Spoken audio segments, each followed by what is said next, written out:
augment her joy by sharing it with me, met and satisfied the wish of my heart.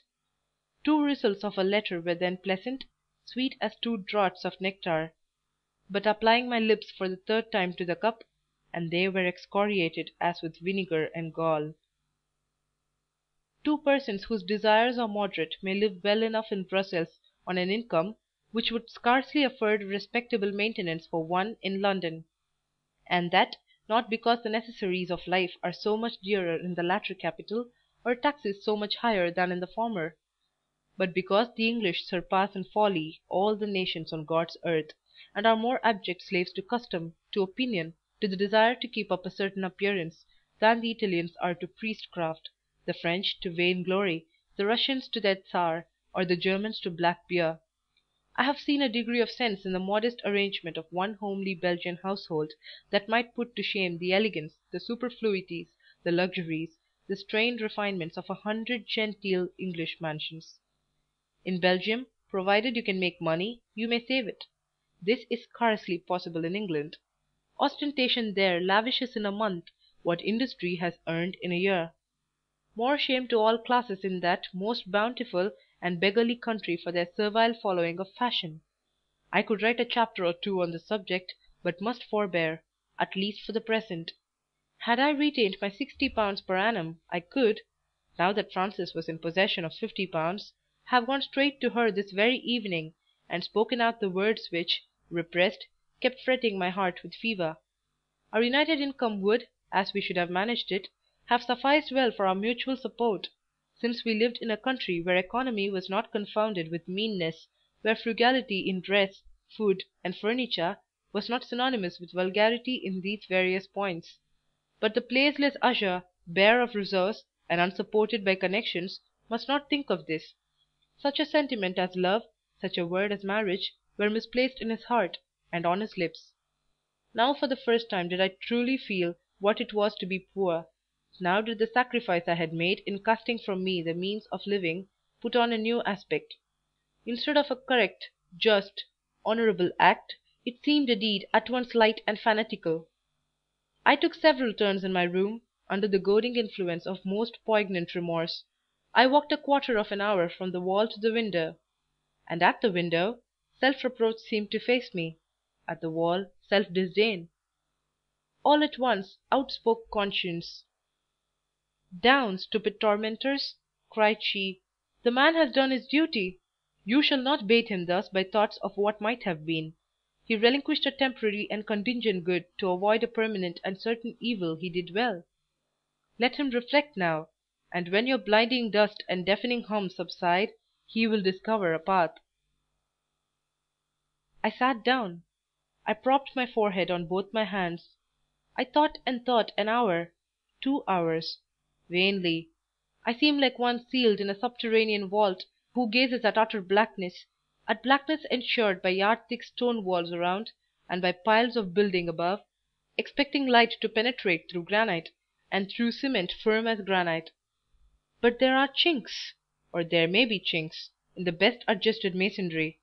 There was a chink in my cavernous cell; for, eventually, I saw, or seemed to see, a ray, pallid, indeed, and cold, and doubtful, but still a ray, for it showed that narrow path which conscience had promised after 2, 3 hours' torturing research in brain and memory. I disinterred certain remains of circumstances, and conceived a hope that by putting them together an expedient might be framed, and a resource discovered. The circumstances were briefly these. Some 3 months ago, M. Pelet had, on the occasion of his fête, given the boys a treat, which treat consisted in a party of pleasure to a certain place of public resort in the outskirts of Brussels, of which I do not at this moment remember the name, but near which were several of those lakelets called étangs; and there was one étang, larger than the rest, where on holidays people were accustomed to amuse themselves by rowing round it in little boats.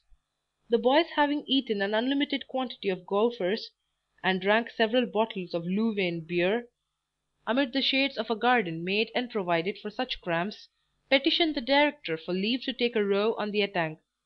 Half a dozen of the eldest succeeded in obtaining leave, and I was commissioned to accompany them as surveillant. Among the half dozen happened to be a certain Jean Baptiste Van den Houten, a most ponderous young Flamand, not tall, but even now, at the early age of 16, possessing a breadth and depth of personal development truly national. It chanced that Jean was the first lad to step into the boat. He stumbled, rolled to one side, the boat revolted at his weight, and capsized. Vandenhuten sank like lead, rose, sank again. My coat and waistcoat were off in an instant. I had not been brought up at Eton, and boated and bathed and swam there 10 long years for nothing.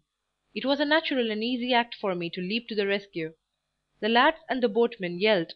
They thought there would be 2 deaths by drowning instead of 1.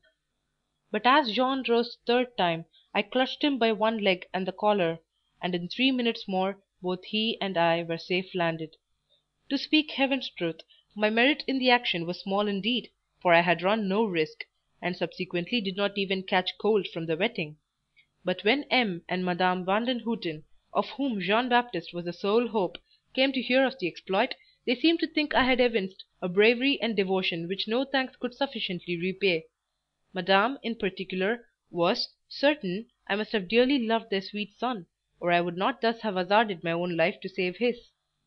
Monsieur, an honest looking, though phlegmatic man, said very little, but he would not suffer me to leave the room, till I had promised that in case I ever stood in need of help I would, by applying to him, give him a chance of discharging the obligation under which he affirmed I had laid him.